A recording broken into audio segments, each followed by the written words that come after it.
Hello, I'm Amanda Gore, and I'm here today to share with you some secrets of great leadership, 21st century leadership, and the single most important thing in life. Seriously, the single most important thing in life is how you feel about yourself. And before you sit there and you go, well, duh, or, oh, that's not right, oh, yes, it is. Have a look at this. Now, here is you, and this is how you feel about yourself. And this is determined by a whole stack of things. Very often, how you feel about yourself is determined by the time you're 5. And it's kind of set in concrete by the time you're 5.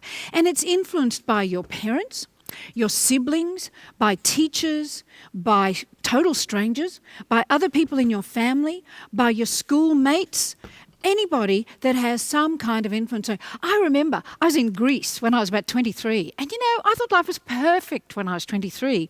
And I was on this beautiful small island called Paleokastriska, and I'm walking down, I'm in my bikini. I was so young and confident that I thought I could walk around in a bikini. Well, two kind of biggish Greek guys, very hairy, they were old too. They walked past, and unfortunately they could speak English because they said, oh, nice face, short legs. Now, I was 23. I never even thought about my legs. And for the next 20 years, I kept thinking I had short legs. Now, I laugh about it now, and it's insignificant really, but never underestimate the value of one small comment said in passing and the effect that it has on how we feel about ourselves. Because how we feel about ourselves is the center of our world. It determines how everyone else feels around us. See, it's the most important thing because how you feel about yourself, if you're feeling good, then you can forget about yourself. You don't have to defend and protect and attack to make yourself feel good. You can focus on making everyone else feel good about themselves. And that is a mark of great leadership, great parenting, and pretty much a great human. See, look, all of customer service depends on how you make other people feel.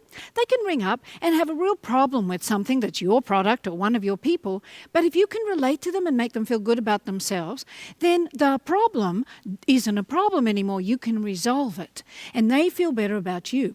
In terms of sales, people are not going to buy stuff from somebody they don't actually like. And to get people to like you is a whole lot easier when you like yourself and you feel good about yourself. If you're a parent, the greatest gift you can give your children is to help your children feel good about themselves. And so on it goes with your colleagues, with your boss, with your company. Everything in your life is influenced on how you feel about yourself. But what are the things that stop people falling in love with themselves? Because hardly anybody does feel really good about themselves deep down. Well, they're the 3 core fears in life. And these core fears are usually embedded by the time you're 5.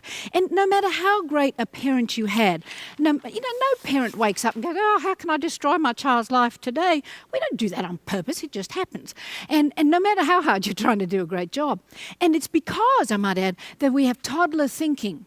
Toddlers don't have the capacity of adults to think rationally and understand other people's behaviour and make excuses for them and forgive and go to the big picture. We're toddlers. So whatever happens, we just internalise as relating to ourselves. So here are the 3 core fears. Now the first one is, and this it's twofold, and the first part gets a lot of men. So it's I am not good enough. Now a lot of men, not all men, but a lot of men have their first fear is this. Interestingly, most women have this version of the same fear, which is I am not worth loving. And again, you don't have to do much as a parent to get a child with this fear embedded. The second big fear that most people most people actually do have this one. I am unsafe in some way. And usually when you feel unsafe, it makes you behave in a kind of controlling way.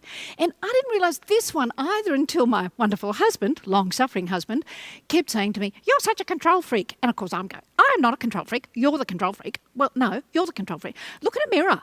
And one day I thought, maybe I better look at this. And I realised from when I was a little kid with an alcoholic parent whose moods you could never really learn to trust, I didn't feel so safe. I also learned, like this is a short clip, I also learned some other things that were pretty significant that would make me feel unsafe.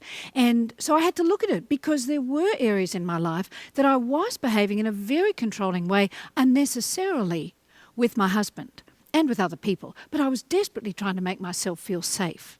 Now, if I'd set boundaries, and if I allowed myself to set boundaries, I wouldn't need to be so controlling to feel safe. The third big fear, this one is pretty much universal. It's death, separation, or abandonment. So most of us have that fear of separation or abandonment. So they are the three core fears that underpin nearly every behaviour we have, because we're living lives of habits and patterns ruled unconsciously by fear. These are the fears that stop you feeling good about yourself. And so I want you to go forth and recognise them and look for them and become conscious of them. Because remember, we're living lives of habits and patterns ruled unconsciously by fear. And watch for what you say to yourself about yourself. You are not your story. The best example is someone who's shy. You know, someone who goes, I'm shy. I've always been shy. I was born shy. No, you weren't. Have you ever met a shy toddler, a little toddler that's never been told they're shy? What you meet are little toddlers who don't feel safe. And they go, when they're feeling unsafe, they cling to mummy or daddy's leg. And you, the parent, want to cover for the child. So you drag the child around with you on your leg and go, oh no, they're just shy. No, she's fine, she's just shy. And once a child hears that 5 or 6 times, guess what the child believes about themselves? That they're shy. And that becomes how they feel about themselves for the rest of their lives. Stop. Now I want you to look deeply into my eyes. I want you to look here, and I want you to listen to the words I'm about to say. Because you are good enough. You are more than good enough to do anything that you want to do. And you are worth loving. You are absolutely worth loving. If you believe in God, you are a child of God. Just because you're a child of God, if you believe in spirituality, if you believe in Buddha or Allah, you are worth loving just because you are a human. And forgive yourself. Forgive everybody else. You are worth loving. And whatever happened to you as a toddler, this is really important. Whatever happened to you as a toddler, it was not your fault. Whatever happened to you as a toddler, it was not your fault. You couldn't control what was happening. You were a toddler. Secondly, you are safe. You can make yourself safe. Now, of course, there are some circumstances where it's not safe for you to stay, but you have the choice to leave, to go somewhere else, to find a safe haven. But in day-to-day stuff, where there's no abuse, you can make yourself feel safe. First of all, you've got to become aware that you feel unsafe, and then set boundaries. Consciously set boundaries. And for people like me who've grown up and, have not felt worth loving and have felt unsafe, the concept of boundaries was very foreign to me because I was too busy trying to make everybody love me and to be lovable. And so I would do anything and go anywhere and go, oh, okay. And learning to set boundaries is quite a challenge. But it's a lifelong journey that you can enjoy if you want to. And the third component is that you are never alone. When we're abandoned, we're usually abandoned by ourselves. And if you connect with your heart and you stay there, or connect with your higher self, or connect with God, or the spiritual realms, or whatever it is that's bigger than you, that is out there, then you will never feel really alone again. And connect with your friends, but most importantly, stay connected with yourself, with your heart. So, there you have it. Go forth and really find out how you feel about yourself. There's a professor in Australia, Professor John Duradini, and he's a professor of psychiatry, and he said, life is not all about feeling good.